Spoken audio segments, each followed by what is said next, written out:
Miss Devine. Hi. Do you mind saying what outlet you're with, Dana? Yes, as Dana Abercrombie from the Koalition. Perfect. Okay. We have 5 minutes here. Okay. This is a movie that we had never kind of seen you in before. So I was wondering, what kind of preparation did you go into when you accepted this role? Okay, well, the director, Mark Tondera, sent us Bibles of things that we needed to know about the people that we were playing, about hoodoo, about blood signs, about root work. So we studied that along with the script. And I did as much research as I could on the internet about the Appalachian Mountains and the kind of people that were there. I didn't know that Black people were there, but it made sense that they would find a way to take care of themselves because they didn't have the funds to have doctors like they do in the big city. That Marka T had gone off to and forgotten that he was from the mountains where we were. So that was what I did to prepare for it. And I sort of dedicated it to my grandmother because it reminded me of some of the things that she would scare me with when I was young, about ghosts and spirits and things like that. If you don't be good, they're going to get you. So that was sort of like what I did to prepare for it. Okay. And I was wondering, with your character, what would you say was the most either educational or funnest time when you was able to really dive into her head and become her? Well, there were in the movie when she feeds, oh God, it's terrible what she did. When she feeds her Marka T. Wood's son's hand to him, and he figures out that that is what that is.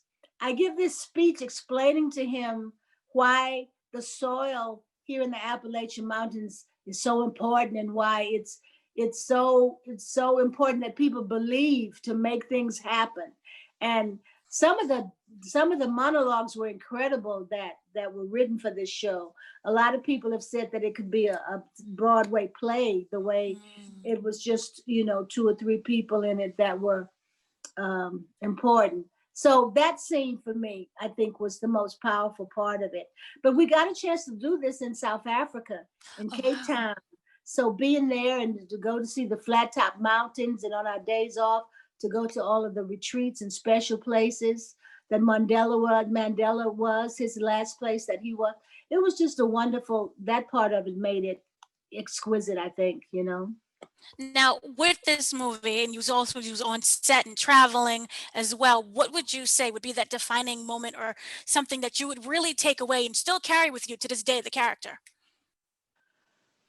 Well, I'm so afraid that everybody's going to be scared of me now. Nobody was. That's what's defining about it.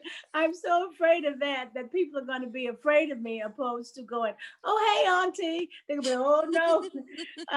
And some of the knowledge that I gained from it that I didn't know, things that were not included so much in the script that you know about, but things that were included in the explaining of how the spells work.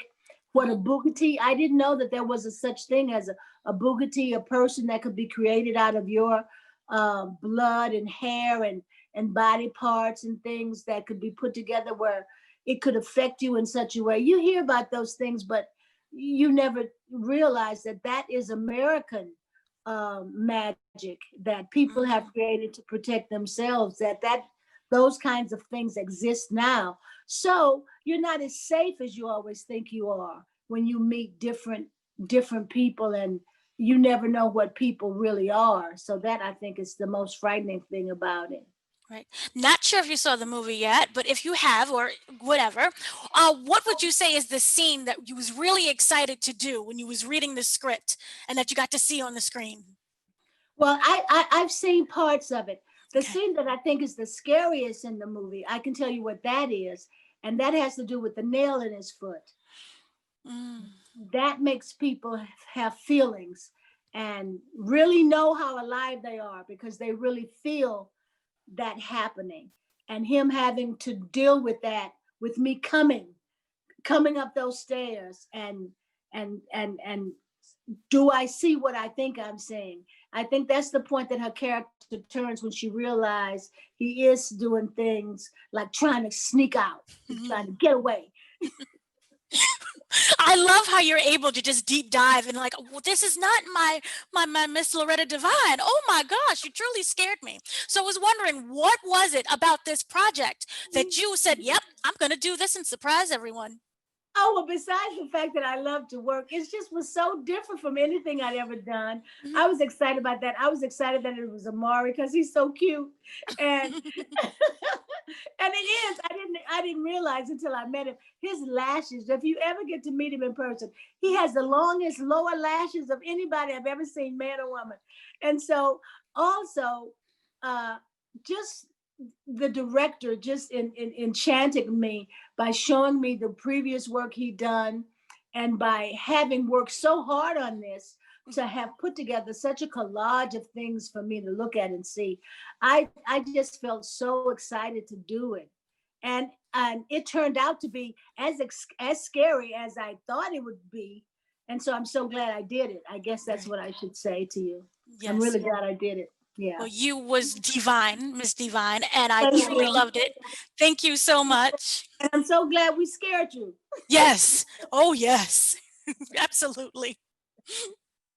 Okay. Okay.